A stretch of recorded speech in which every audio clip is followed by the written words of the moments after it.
Students, मैं हूं आपकी बायोलॉजी मेंटोर अर्शिया कामिल और हम पढ़ रहे हैं पहला चैप्टर एनसीईआरटी का क्लास 9th का। कौन सा? Fundamental unit of life.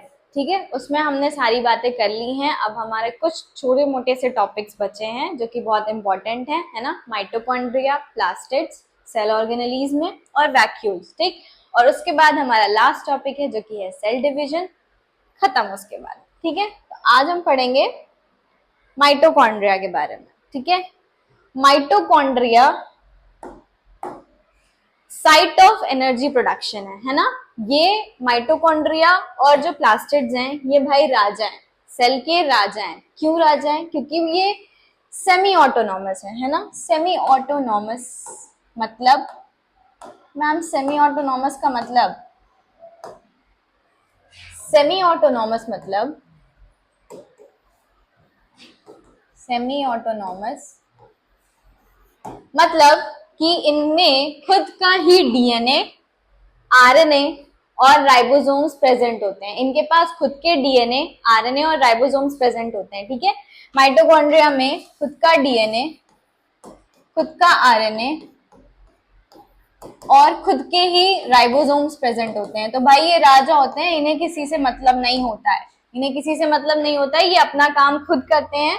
इनके पास अपना खुद का डीएनए, आरएनए और राइबोसोम्स प्रेजेंट होता है। ये सारा अपना काम खुद से करता है। ठीक है, फिर हम बात करेंगे कि इसको मतलब आगे हम बात करेंगे माइटोकॉन्ड्रिया के बारे में कि साइट ऑफ एनर्जी प्रोडक्शन भी है। ठीक है, सबको पता होगा कि मेम्ब्रेन बाउंड कौन कौन से हैं। आपको बताया था कि एंडोप्लाज्म कुछ होती हैं डबल मेम्ब्रेन, कुछ होती हैं सिंगल मेम्ब्रेन और कुछ मेम्ब्रेन लेंस ऑर्गेनेलीज होती है ना। तो हमने सिंगल मेम्ब्रेन्स के बारे में पढ़ा था। अब हम बात करेंगे डबल मेम्ब्रेन्स के बारे में जो कि है माइटोकॉन्ड्रिया, प्लास्टिड्स, और किसी में मेम्ब्रेन होती ही नहीं है तो वो हमारी हो गई राइबोसोम्स। ठीक है, तो माइटोकॉन्ड्रिया, बिगिन विथ माइटोकॉन्ड्रिया। हम बात करेंगे माइटोकॉन्ड्रिया को हम क्या कहते हैं, है ना। माइटोकॉन्ड्रिया को हम क्या कहते हैं? माइटोकॉन्ड्रिया को हम कहते हैं power house of the cell, है ना। माइटोकॉन्ड्रिया को हम कहते हैं power house of the cell. ठीक है, power house of the cell कहते हैं। क्यों कहते हैं power house of the cell? क्यों कहते हैं power house of the cell? क्योंकि ये साइट है किसका? साइट ऑफ एनर्जी प्रोडक्शन का। ठीक है, साइट ऑफ एनर्जी प्रोडक्शन, है ना। जितना भी एनर्जी का प्रोडक्शन होता है वो कहां से होता है? माइटोकॉन्ड्रिया से होता है। माइटोकॉन्ड्रिया को हम power house of the cell कहते हैं क्योंकि वहां पे एनर्जी रिक्वायर्ड होती है और एनर्जी का प्रोडक्शन होता है। एनर्जी का प्रोडक्शन किसके फॉर्म में होता है? एनर्जी का प्रोडक्शन होता है एटीपी के फॉर्म में। ठीक है, एटीपी के फॉर्म में होता है जो कि है एडिनोसिन ट्राइफॉस्फेट। ठीक है, एडिनोसिन ट्राइफॉस्फेट। एडिनोसिन ट्राइफॉस्फेट के फॉर्म में एनर्जी का प्रोडक्शन होता है। तो सेल के अंदर जितनी भी एनर्जी लगती है वो किसकी वजह से लगती है? वो माइटोकॉन्ड्रिया की वजह से लगती है। जब माइटोकॉन्ड्रिया एनर्जी प्रोड्यूस करता है एटीपी के फॉर्म में तो एनर्जी यूज होती है। ठीक है, तो माइटोकॉन्ड्रिया, और एक बात इसकी ये याद रखनी है कि इसको power house of the cell कहते हैं। दूसरी बात इसकी ये याद रखनी है कि यहाँ पे एनर्जी का प्रोडक्शन होता है, मतलब साइट ऑफ एनर्जी प्रोडक्शन है ये। तीसरी बात हमें याद रखनी है कि ये डबल मेम्ब्रेन स्ट्रक्चर है, इसकी दो मेम्ब्रेन कवरिंग होती है। ठीक है, किसकी? माइटोकॉन्ड्रिया की दो मेम्ब्रेन कवरिंग होती है। ठीक, कैसी कवरिंग होती है ये मैं आपको दिखा रही हूं।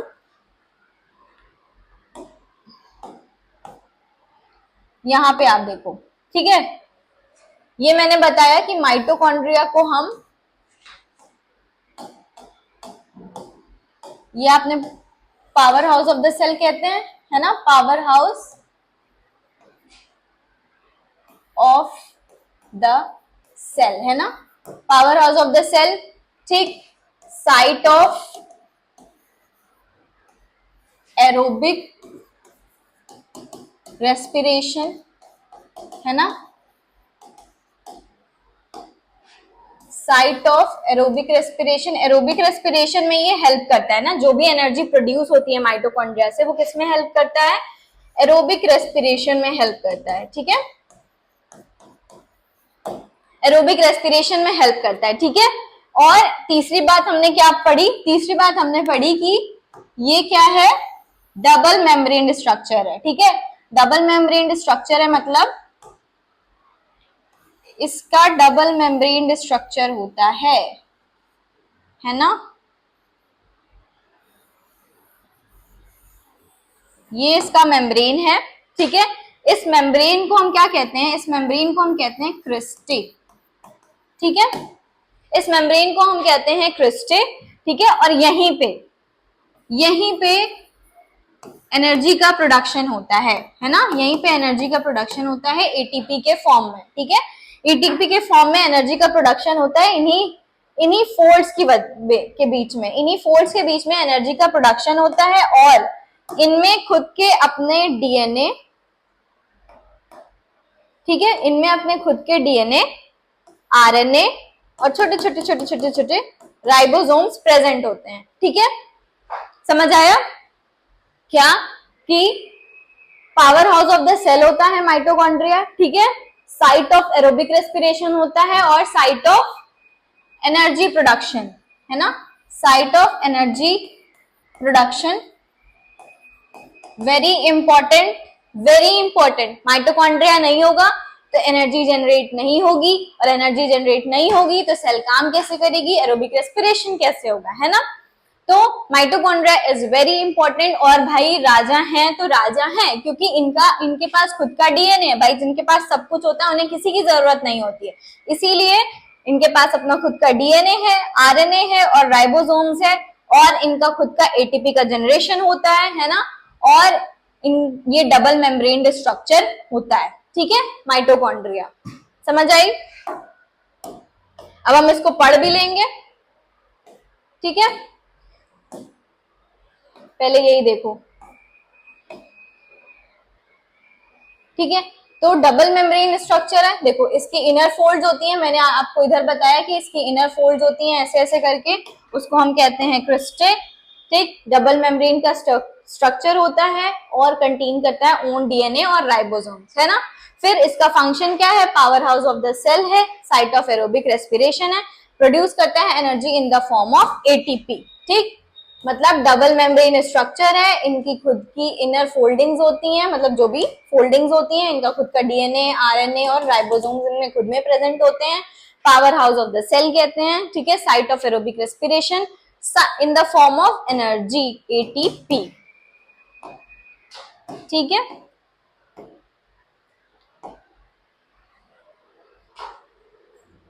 The energy required for various chemical activities, मतलब जाहिर सी बात है एनर्जी किसके लिए रिक्वायर्ड होगी, जो भी हमारे सेल के अंदर केमिकल एक्टिविटीज हो रही हैं, जितने भी हमारे सेल के अंदर केमिकल एक्टिविटीज परफॉर्म हो रही हैं, उनकी नीड होती है क्या, एनर्जी। उनकी नीड होती है एनर्जी, जो कि कहाँ से मिलती है, एटीपी के फॉर्म से मिलती है माइटोकॉन्ड्रिया में। ठीक है, और एटीपी को हम कहते हैं also known as the energy currency of the cell.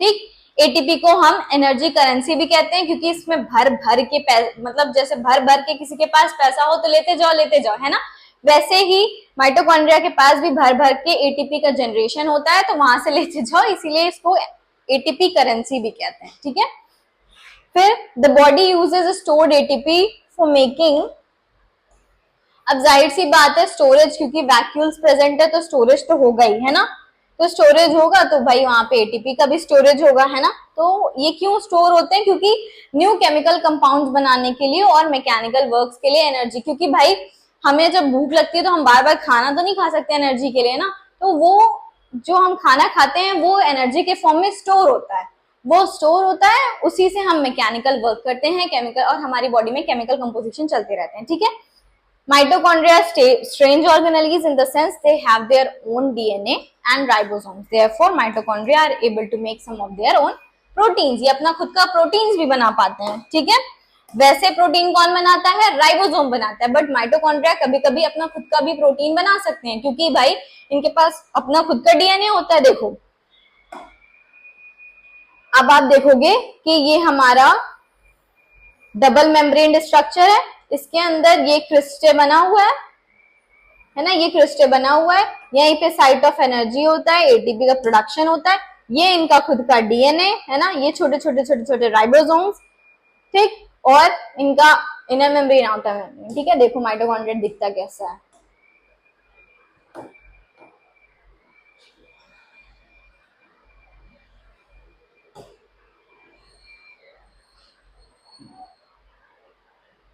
दिख रहा है, ये क्रिस्टे दिख रहा है और ये डबल मेम्ब्रेन स्ट्रक्चर दिख रहा है ना, ये इनर फोल्डिंग्स दिख रही हैं, ठीक है।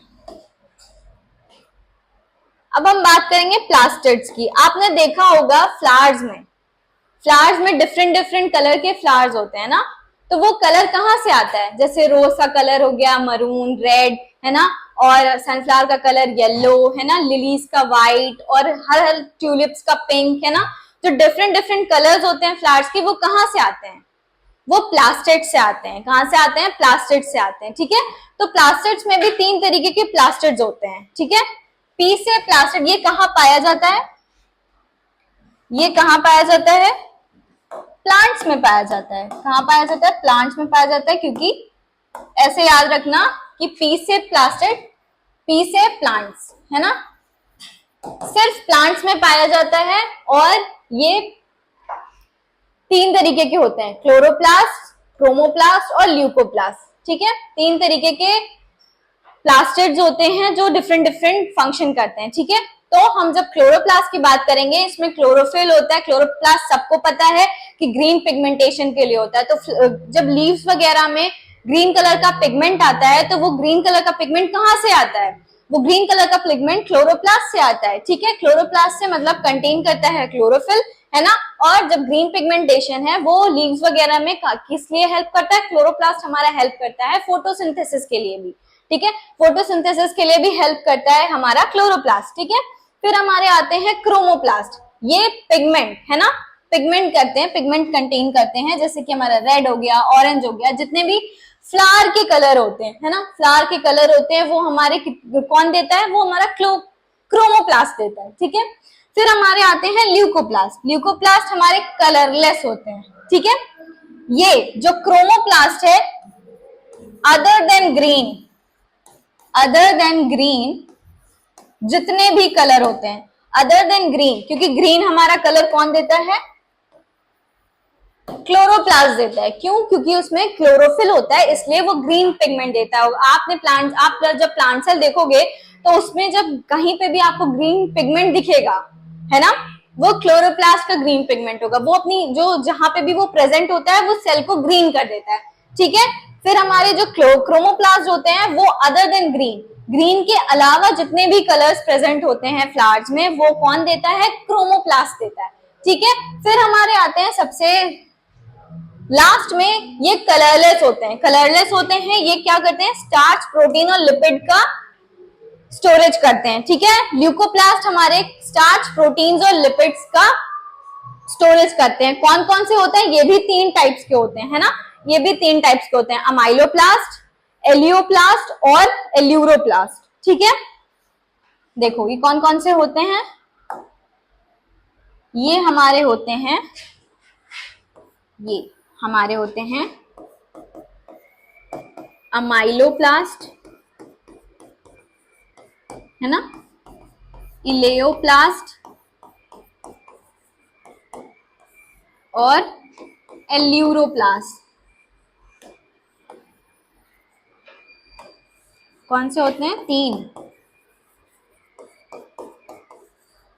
3 टाइप के होते हैं। कौन कौन से, ये कलरलेस प्लास्टिड्स होते हैं, जो कि स्टोर करते हैं, क्या स्टोर करते हैं, स्टार्च का, प्रोटीन्स का और लिपिड्स का है ना। अमाइलोप्लास्ट, इलियोप्लास्ट और एल्यूरोप्लास्ट, ये 3 टाइप के प्लास्टिड्स होते हैं जो कि स्टोर करते हैं। अमाइलोप्लास्ट हमारा क्या स्टोरेज करता है, अमाइलोप्लास्ट हमारा स्टोर करता है किसको, ये हमारा स्टोर करता है किसको, स्टार्च का स्टोरेज करता है, ठीक है। अमाइलोप्लास्ट हमारा स्टार्च का स्टोरेज करता है, और इलियोप्लास्ट हमारे फैट्स का स्टोरेज करते हैं, ठीक है। और जो हमारा एल्यूरोप्लास्ट होता है वो किसका स्टोरेज करता है? प्रोटीन्स और लिपिड्स का। ठीक है, ठीक। क्लोरोप्लास्ट क्या हो गए? प्लास्टिड कौन से होते हैं, कहाँ पाए जाते हैं? प्लास्टिड्स हमारे कलर देते हैं, ठीक है, और स्टोरेज करते हैं। ठीक है, प्लास्टिड क्या करते हैं? कलर देते हैं, पिगमेंट देते हैं और स्टोरेज करते हैं। ठीक है, तो प्लास्टिड्स, पी से प्लास्टिड्स, पी से प्लांट्स, कहाँ पाए जाते हैं? प्लांट्स में पाए जाते हैं। ठीक है, और इनके 3 टाइप के टाइप्स होते हैं। ठीक है, तो वो पहला क्या होता है? क्लोरोप्लास्ट होता है। क्लोरोप्लास्ट हमारा ग्रीन पिगमेंटेशन के लिए होता है। ठीक है, क्लोरोफिल होता है उसमें। फिर हम क्रोमोप्लास्ट की बात करेंगे, ये होता है पिगमेंट अदर देन ग्रीन। जितने भी पिगमेंट्स होते हैं अदर देन ग्रीन के, वो हमारा कौन देता है? क्रोमोप्लास्ट देता है। ल्यूकोप्लास्ट हमारे स्टोरेज के लिए होते हैं। वो क्या, किसका किसका स्टोरेज करते हैं? स्टार्च का, प्रोटीन्स का, लिपिड्स का, फैट्स का, है ना, स्टोरेज करते हैं। ठीक है, क्योंकि बाद में जरूरत पड़ती है प्लांट्स को। प्लांट्स हर वक्त खाना नहीं खा सकता है एनर्जी के लिए, तो उनमें स्टोरेज चाहिए होता है, तो वो ही स्टोर करते हैं फॉर फर्दर प्रोसेसेस के लिए, है ना। तो अमाइलोप्लास्ट, इलियोप्लास्ट और एल्यूरोप्लास्ट। तो अमाइलोप्लास्ट हमारा स्टार्च का वो स्टोरेज करता है, इलियोप्लास्ट हमारा फैट्स का, एल्यूरोप्लास्ट प्रोटीन्स का। ठीक है, समझ आ गई?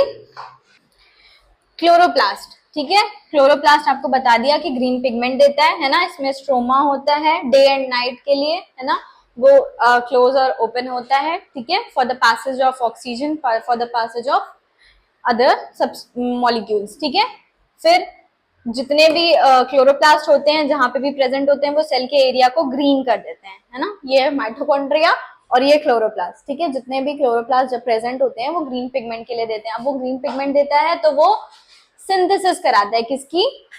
फूड की।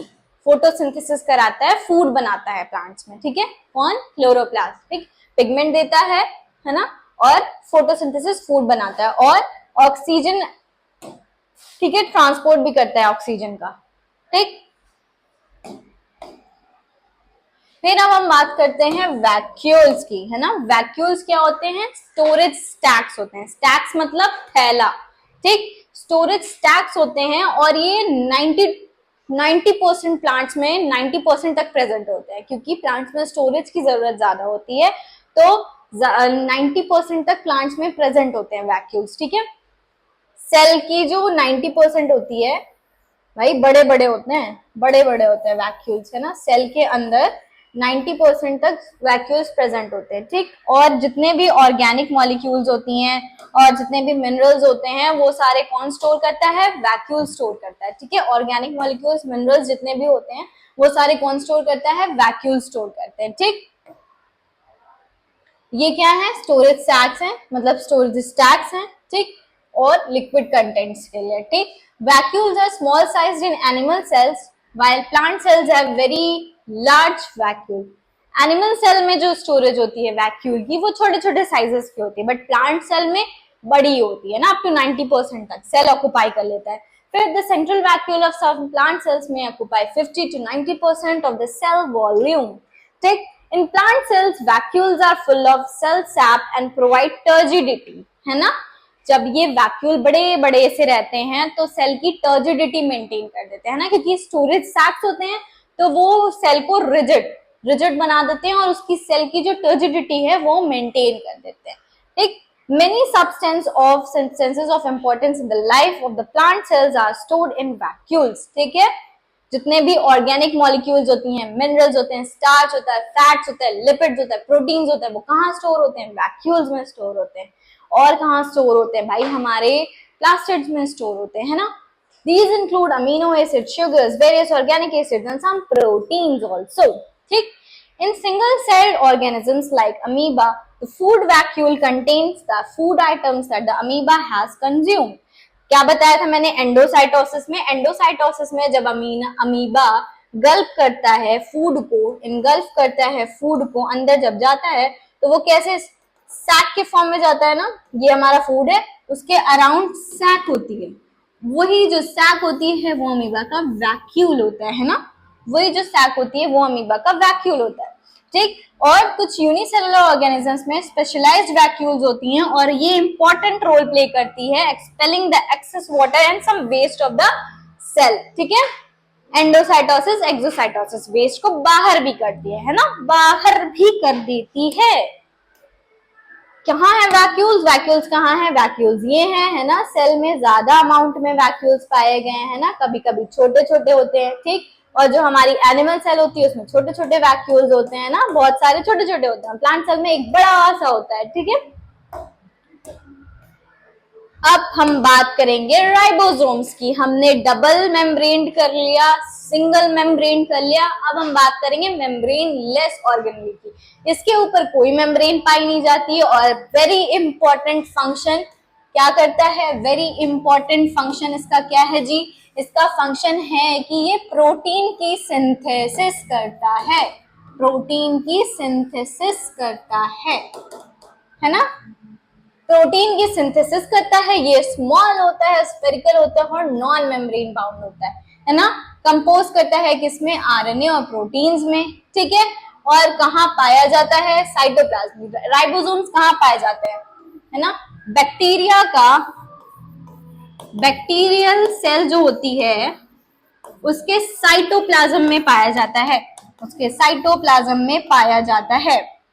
कहाँ पाया जाता है? बैक्टीरिया की जो सेल होती है उसके साइटोप्लाज्म में पाया जाता है। और मैंने बताया था आपको कि रफ एंडोप्लाज्मिक रेटिकुलम से भी जुड़ा हुआ होता है ना राइबोसोम, ठीक है। माइटोकॉन्ड्रिया में भी अपना राइबोसोम है प्रेजेंट, है ना। माइटोकॉन्ड्रिया में भी अपना राइबोसोम प्रेजेंट है। क्लोरोप्लास्ट में भी अपना राइबोसोम प्रेजेंट है ना। क्लोरोप्लास्ट में ज्यादा से ज्यादा जितनी भी यूकैरियोटिक सेल होती हैं, ज्यादा से ज्यादा यूकैरियोटिक सेल्स में, है ना, अबंडेंट होता है ना, ज्यादा अमाउंट में यूकैरियोटिक सेल में राइबोसोम पाया जाता है। कहाँ कहाँ पे? रफ एंडोप्लाज्मिक रेटिकुलम में भी, माइटोकॉन्ड्रिया में भी, क्लोरोप्लास्ट में भी, है ना। और कहाँ पे? बैक्टीरियल सेल की जो साइटोप्लाज्म होती है उसमें भी राइबोसोम पाया जाता है, ठीक है। और इसका फंक्शन एक ही है, क्या है? प्रोटीन की सिंथेसिस करना, प्रोटीन बनाना, हमारी बॉडी की प्रोटीन की सिंथेसिस करना इसका फंक्शन है, ठीक है जी। पढ़ लो पैराग्राफ में भी पढ़ लो कि राइबोसोम क्या है? टाइनी बीड लाइक स्ट्रक्चर है। कहाँ फाउंड होते हैं? सारे सेल्स में फाउंड होते हैं, यूकैरियोटिक सेल्स में, है ना, और बैक्टीरिया की सेल साइटोप्लाज्म में, ठीक है। They are known as the protein factories, है ना, इनको हम प्रोटीन फैक्टरीज भी कहते हैं, ठीक है, क्योंकि प्रोटीन का सिंथेसिस करता है, प्रोटीन फैक्टरीज भी कहते हैं। प्रोटीन फैक्टरीज क्योंकि प्रोटीन की सिंथेसिस करता है ना, जो कि सेल की फंक्शनिंग के लिए बहुत इंपॉर्टेंट है और ग्रोथ के लिए भी, ठीक। Ribosomes can either float freely in the cytoplasm और be attached to the surface of the endoplasmic reticulum. मतलब surface of the endoplasmic reticulum पे अटैच होता है, जो कि रफ एंडोप्लाज्मिक है, और या तो फ्लोटिंग भी हो सकता है जैसे कि माइटोकॉन्ड्रिया में होता है, ठीक है। They play a key role in translating genetic information from the nucleus to the proteins, है ना। न्यूक्लियस से प्रोटीन के बीच में जितना भी जेनेटिक इंफॉर्मेशन होता है वो उसको ट्रांसफर करने में और ट्रांसलेट करने में बहुत ज्यादा हेल्प करते हैं। कौन करते हैं? राइबोसोम्स करते हैं, ओके ओके जी। देखो एंडोप्लाज्मिक रेटिकुलम से अटैच्ड राइबोसोम, ठीक। ये है हमारा राइबोसोम, 70S 80S का राइबोसोम होता है ना। बीच में mRNA है, ये मेम्ब्रेन बाउंड नहीं है, इसमें कोई ऊपर मेम्ब्रेन नहीं होती है, ठीक है। अब जी हमारा लास्ट टॉपिक, फाइनली हम आ चुके हैं लास्ट टॉपिक पे अपने, जो कि है सेल डिवीजन का, है ना। सेल डिवीजन क्या है भाई? सेल डिवीजन क्या है? सेल डिवीजन वो है कि एक सेल डिवाइड करती है मल्टीपल सेल्स को फॉर्म करने के लिए, है ना। एक सेल डिवाइड करती है मल्टीपल सेल को फॉर्म करने के लिए। जैसे कि एक सेल से दो अलग अलग सेल बनी, जब दो अलग अलग सेल बनी तो ये क्या हो गया? सेल जो है हमारी डिवाइड कर गई, है ना। अब ये कैसे डिवाइड करती है? ये भी दो तरीके से डिवाइड करती है। कैसे डिवाइड करती है? दो तरीके से डिवाइड करती है। पहला हमारा तरीका होता है किसका? पहला हमारा तरीका होता है माइटोसिस डिवीजन का, है ना। दो तरीके से करती है, माइटोसिस और मियोसिस। दो तरीके से हमारी सेल डिवाइड करती है ना, इसका एक कोई तरीका नहीं है, इसका दो तरीका है। माइटोसिस जो हमारा है वो इक्विटोरियल डिवीजन है। मतलब ये हमारा एक सेल है, इससे हमारी दो सेल की फॉर्मेशन हुई, टू इक्वल सेल्स, है ना। जैसे कि हमारी ये 12 है मान लो हमारा, ठीक है। तो यहाँ पे भी जो सेल्स होंगी वो इक्वल अमाउंट में डिवाइड होंगी, ठीक है। दो इक्वल अमाउंट में डिवाइड होंगी, ठीक है, दो इक्वल अमाउंट में डिवाइड होंगी, ठीक। ये हमारा इक्विटोरियल डिवीजन होता है। और मियोसिस में हम क्या करते हैं, ये हमारा रेशनल डिवीजन होता है। कितना? रेशनल डिवीजन होता है, ठीक है। रैशनल डिवीजन होता है मतलब इनमें 4 सेल्स फॉर्म होती हैं, 1 2 3 4। हम लोग कैसे डिवाइड करते हैं? हम लोग ऐसे ही डिवाइड करते हैं, एक सेल से 4 अलग अलग सेल्स बनती है, ठीक है। ये मान लो अगर ये 12N है, 12N है, ठीक है, 12N है, लेकिन हमको क्या करना है, इसको 4 में डिवाइड करना है। तो ये कैसे डिवाइड होंगी, ये कैसे डिवाइड होंगी? 6N 6N 6N 6N, ठीक है।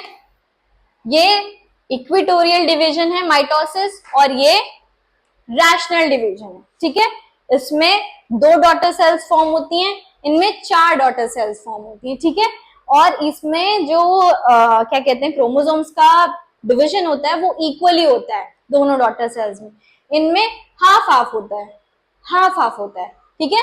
4 होता है, हाफ हाफ होता है, ठीक है। और क्या करता है, जब हमने बात करी कि इक्वल सेल में डिवाइड करता है और ये 4 सेल में डिवाइड करता है, तो ये क्या करता है, ये ग्रोथ के लिए होता है ना। जो सेल रप्चर हो जाती है, जैसे हमें चोट लग जाती है, तो जो सेल जहां की हमारी रप्चर हो जाती है, वहां पे आप देखोगे कुछ दिन बाद नए टिश्यूज आ जाते हैं, नई सेल्स आ जाती हैं। वो सेल कहाँ से आती है? माइटोसिस की तरीके से डिवाइड करके वो आती है, ठीक है। वो हमारी कहाँ से आती है? माइटोसिस से डिवाइड करती है। ये क्या करती है, ये किसमें हेल्प करती है? ग्रोथ में, है ना। पानी पी के आते हैं।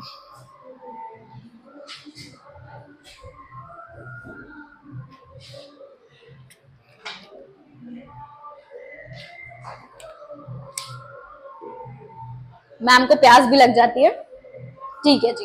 किसमें करती है? Helps in growth and repayment, है ना। Helps in growth and repair mechanism. किसमें हेल्प करती है? Helps in growth and repair mechanism, है ना। ग्रोथ और रिपेयरमेंट होता है किसका? जो सेल रप्चर हो जाती है या नई सेल्स की फॉर्मेशन के लिए, ठीक है। और ये क्या करती है? हेल्प्स इन गैमीट फॉर्मेशन, है ना, रिप्रोडक्शन के लिए, गैमीट फॉर्मेशन के लिए, है ना।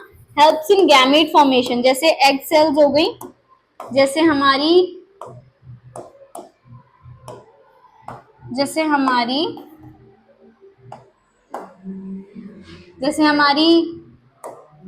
एग सेल्स, है ना, स्पर्म सेल्स, ठीक है जी। माइटोसिस क्या करती है? इक्विटोरियल डिवीजन करती है ना, इक्विटोरियल डिवीजन करती है, इक्वली इक्विटोरियल डिवीजन करती है, ठीक। और ये हमारी मियोसिस रैशनल डिवीजन करती है, ठीक है। इसमें 2 डॉटर सेल्स बनती हैं माइटोसिस में, इसमें 4 डॉटर सेल्स बनती हैं। तो 2 डॉटर सेल्स बनती है, इक्वली दोनों डिवाइड हो जाती हैं। 4 डॉटर सेल्स बनती हैं, half the number of the original cell, है ना, half the number of the original cell, दोनों हाफ हाफ डिवाइड हो जाती हैं, ठीक है। ये 12 एक में डिवाइड हो जाएगा, ये 12 एक में डिवाइड हो जाएगा, ठीक है। 4 सेल्स, जैसे कि हमारी गैमेट की फॉर्मेशन जब होती है, स्पर्म सेल्स और ओवम सेल्स की जब फॉर्मेशन होती है, वो किससे होती है? मियोसिस के थ्रू होती है। और जो ग्रोथ और रिपेयरमेंट होती है वो किससे होती है? वो माइटोसिस से होती है, ठीक है। पढ़ लो इसको कि अकर्स इन सोमैटिक सेल्स, कहाँ अकर होती है? ये सोमैटिक सेल्स में अकर होती है ना। और क्या? 2 आइडेंटिकल डॉटर सेल्स का फॉर्मेशन करती है ना, 2 आइडेंटिकल सेल्स का फॉर्मेशन करती है। मियोसिस जर्म सेल्स में होती है। ये एक पॉइंट याद रखने वाला है कि ये सोमैटिक सेल्स में और ये जर्म सेल्स में, ठीक है। जैसे कि हमारी एग सेल्स और स्पर्म सेल्स, ठीक है, ये हमारी अकर करती है किसमें? जर्म सेल्स में। और 4 नॉन आइडेंटिकल डॉटर सेल्स, है ना, आइडेंटिकल नहीं होती क्योंकि भाई हमारे 12 है, हमारा क्रोमोसोम जो हमने दिया वो 12 है, लेकिन यहाँ पे नॉन आइडेंटिकल 6 में बढ़ जाता है ना, 6 में बढ़ जाता है, ठीक है, with the half the chromosome of the number, है ना, जितना भी क्रोमोसोम हमने यहाँ दिया है उसका जस्ट हाफ कर देता है, ठीक है। और इंपॉर्टेंस इसकी क्या है, ग्रोथ है, रिपेयर है और रिप्रोडक्शन है, ग्रोथ, रिपेयर एंड रिप्रोडक्शन, ठीक है। इंपॉर्टेंस क्या है इसकी, ग्रोथ है, रिपेयर और रिप्रोडक्शन के लिए काम आती है। समझ आया जी। सेल डिवीजन सबको, माइटोसिस और मियोसिस, दो डिवाइड होती हैं, दो डॉटर सेल्स बनती हैं, इनकी चार डॉटर सेल्स बनती हैं, ठीक है। हाफ हाफ, ये नॉन आइडेंटिकल होती है, ये बिल्कुल आइडेंटिकल होती है, सेम जैसा क्रोमोसोम दिया है हमने सेम का सेम वैसा ही उतारती है। जैसे हमारी सेल रप्चर हो गई, है ना, हमें चोट लग गई, हमारी सेल वहां की रप्चर हो गई, वहां पे अगर ग्रोथ हुई दोबारा से या रिपेयरमेंट हुआ तो वहां पे वही सेम स्किन आएगी, है ना, कहीं अलग से तो लग के, जैसे हमारा व्हाइट है तो ब्लैक तो नहीं आ जाएगी, है ना, फेयर स्किन वालों के पे फेयर ही आएगी, तो वो इक्वल डिवीजन होता है। और मियोसिस हमारा, जैसे हम इंडिविजुअल फॉर्म होते हैं वो मियोसिस के थ्रू फॉर्म होते हैं ना, प्रोडक्शन होता है हमारे गैमीट का, वो नॉन आइडेंटिकल होती है, ये कुछ मिलके फिर एक नया इंडिविजुअल बनाती है, ठीक है, ये डॉटर सेल्स। सबको समझ आ गया होगा, आई होप सबको समझ आ गया होगा, ठीक है। पढ़ लो जी। New cells are formed in organism in order to grow and to replace old, dead and injured cells and to form gametes required for reproduction। क्या कह रहा है ये, कि जो न्यू सेल्स फॉर्म्ड होती हैं सेल डिवीजन में, सेल डिवीजन में क्या होता है, सेल डिवीजन में नई सेल फॉर्म होती हैं, किसके लिए, ग्रो करने के लिए, रिप्लेस करती हैं ओल्ड वाले को, मतलब इंजरी हो गई, डेड हो गई, है ना कोई सेल, तो और इंजर्ड सेल उनको रिप्लेस करती हैं ना माइटोसिस के थ्रू, और and to form gametes required for reproduction, और रिप्रोडक्शन के लिए जो गैमेट का फॉर्मेशन करता है वो मियोसिस के थ्रू, वो भी, ठीक है। The process by which new cells are made is called cell division, है ना, उसको सेल डिवीजन कहते हैं, ठीक है। दो तरीके के होते हैं सेल डिवीजन, माइटोसिस और मियोसिस, है ना। By which most of the cell divide for growth is called mitosis. The process by which most of the cell divide for growth is called mitosis. In the process in which cell mother cell divides to form two identical daughter cells, है ना, इसमें दो identical daughter cells होती हैं। फिर the daughter cells have the same number of chromosome as the mother cell. It helps in growth and repair of the tissue in organisms. और क्या कहती है, specific cells of reproductive organs or tissues in animals and plant divide to form gametes which after fertilization give rise to offspring, है ना, वो नए नए offspring को देती है, कौन सी, मियोसिस, है ना, वो ग्रोथ के लिए होती है और ये गैमेट के फॉर्मेशन के लिए होती है, नई नई ऑफस्प्रिंग के लिए फॉर्मेशन के लिए होती है ना। They divide by a different process called meiosis which involves two consecutive divisions, मतलब एक डिवीजन से दो बनी, फिर जब दूसरा डिवीजन हुआ तो चार बनी, मतलब एक से ही एक दो तीन चार बनी, है ना। When a cell divides by meiosis, it produces 4 new cells instead of just 2. The new cells only have the half number of the chromosomes and that of the mother cells. मतलब मैंने आपको बताया कि जब सेल डिवाइड करी meiosis में, तो meiosis में जब उसने डिवाइड करा तो यहाँ पे 12 थी, है ना, अब क्या हो गई, 6 हो गई, है ना। Half of the number of the chromosome, half of the number of the chromosome, जितना भी क्रोमोसोम होगा उसका जस्ट हाफ नंबर के उसमें सेल डिवाइड कर जाएगी मियोसिस में। ये किस लिए होती है, ऑफस्प्रिंग के फॉर्मेशन के लिए होती है, नए नए गैमेट के फॉर्मेशन के लिए होती है मियोसिस। देखो जी, माइटोसिस में क्या हुआ, चार फेज आए ना, प्रोफेज, मेटाफेज, एनाफेज और टीलोफेज। टीलोफेज में डॉटर सेल डिवाइड हो गई, ठीक है। इसमें क्या हुआ, मियोसिस में चार डिप्लॉइड, मतलब चार क्रोमोसोम्स बने, मतलब जैसे कि पहले हैप्लॉइड था, ठीक है, हैप्लॉइड था, उसके बाद ये डिप्लॉइड हो गया, चार क्रोमोसोम्स बन गए ना। पहले हमारा चार यहाँ पे क्रोमोसोम हमने डाला, ठीक है, चार हमने 1 2 3 4 क्रोमोसोम डाला, दो अलग अलग हुए, यही दो सेल फिर से डिवाइड करके 1 2 3 4 बना दिया, ठीक है। क्रोमोसोम में ये आप देखोगे जो माइटोसिस होती है, वो जो क्रोमोसोम्स होता है ये हमारे अंदर न्यूक्लियस है, इस पे जो स्पिंडल फाइबर्स आ जाते हैं, स्पिंडल फाइबर्स यही माइटोसिस कराता है ना, ये माइटोसिस कराता है। पहले हमारा प्रोफेज में सारे एकजुट रहते हैं, फिर मेटाफेज में स्पिंडल फाइबर अराइज हो जाता है, स्पिंडल फाइबर फिर हमारा अलाइन हो जाता है एनाफेज में, फिर टीलोफेज में यही सिस्टर क्रोमोसोम्स डिवाइड हो जाती हैं, सिस्टर सेल्स डिवाइड हो जाती हैं, ठीक है। मतलब प्रोफेज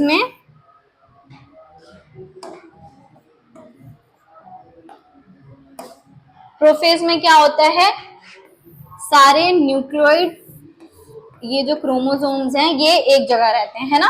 फिर मेटाफेज में क्या होता है, मेटाफेज में स्पिंडल फाइबर अराइज हो जाते हैं, स्पिंडल फाइबर अराइज हो जाते हैं। किससे, सॉरी, स्पिंडल फाइबर अराइज हो जाते हैं कहाँ पे, यहाँ, ये दोनों ऐसे जुड़े रहते हैं, है ना। फिर क्रोमोसोम चारों ऐसे जुड़ा रहता है, ये स्पिंडल फाइबर जुड़ा रहता है। फिर एनाफेज में क्या होता है, अलाइनमेंट हो जाती है। एनाफेज में क्या होता है, अलाइनमेंट हो जाती है। कैसे हो जाती है, ऐसे,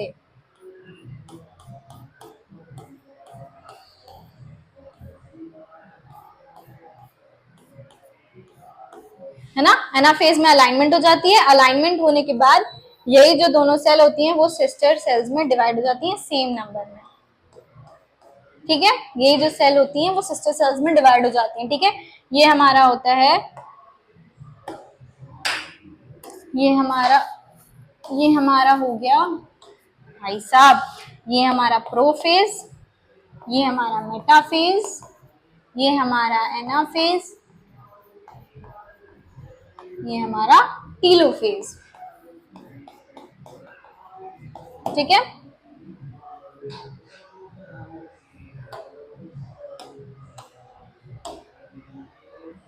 समरी की बात करें कि हमने आज क्या पढ़ा, हमने पढ़ा कि माइटोकॉन्ड्रिया क्या है ना, site of energy production, site of ATP production, site of aerobic respiration, है ना, power house of the cell, ठीक है।